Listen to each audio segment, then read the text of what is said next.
On this final day of Pride Month, last day of June already, and almost 10 years after the repeal of Don't Ask, Don't Tell, we're taking a closer look at the experience of the LGBTQ plus Americans in the military. During the 17 years that this policy was in place, nearly 14,000 service members were discharged for being gay.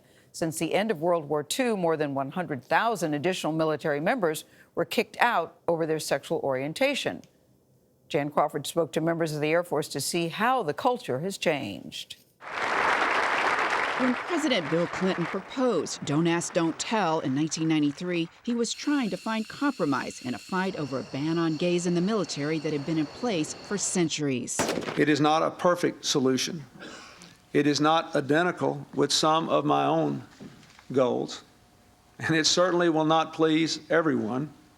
Perhaps not anyone. Clinton was right. Don't ask, don't tell won't work. The policy quickly sparked protests and legal challenges. It really makes you be untruthful. And then that is something that, really confuses you in your mind and in your heart about your integrity. That is always something that will continuously eat at me, I'm sure until the day that I die. And it forced service members like a young Captain Leah Louderback to live what amounted to a double life. And all the, nasty jokes that you would hear, and I'm certain I would take part in to make sure that people knew I wasn't gay at the time. That must have been. Those, horrible parts of your past that you're not proud of.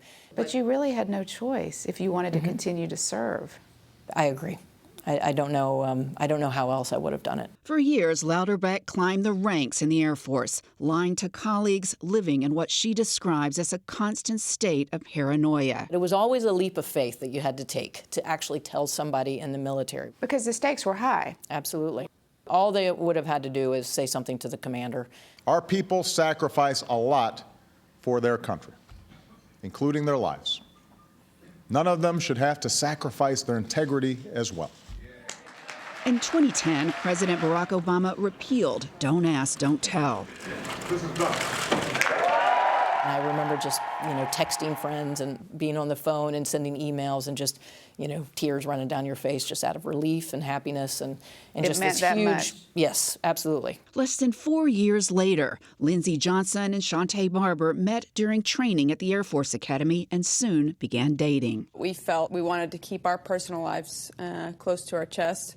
And every time we would tell a friend or a family member or a coworker that we felt comfortable enough with, I think it was a slow, okay, here's another 5 pounds off our chest. Both women were ultimately outed at work by coworkers, but said their fears turned out to be unwarranted. Even though initially it wasn't on your terms, when the story was told, you felt supported. I did feel supported. Yep. Everyone just exceeded my expectations. I just ended up being super normal, which is really kind of all we want and what anyone really wants. The couple got married in 2019, and for them, Don't Ask, Don't Tell feels like a distant memory. I couldn't fathom such a policy would be in place because I don't see how it really affects serving our nation and being the best we can. When I get into the jet and I put my helmet on, the airplane doesn't know if I'm a male or a female.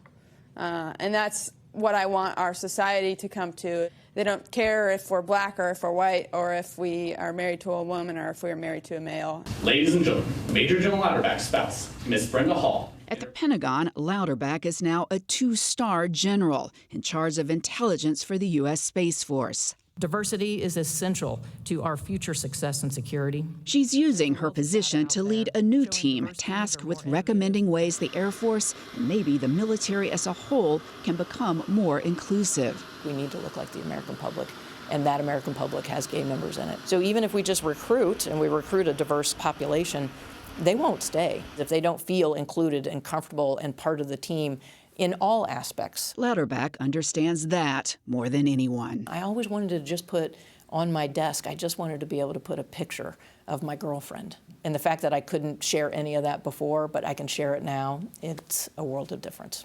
For CBS This Morning, Jan Crawford, The Pentagon. I love that story. Love Lindsay and Shantae as a couple. Beautiful. Thank you, Leah Louderback. Yeah. You shouldn't have to sacrifice your integrity. The president's right about how the couple, when they finally became known, how well they were received. That's like the it. best thing. I agree. 2021. We'll be right back. Yeah. And it'll still be 2021. Yeah.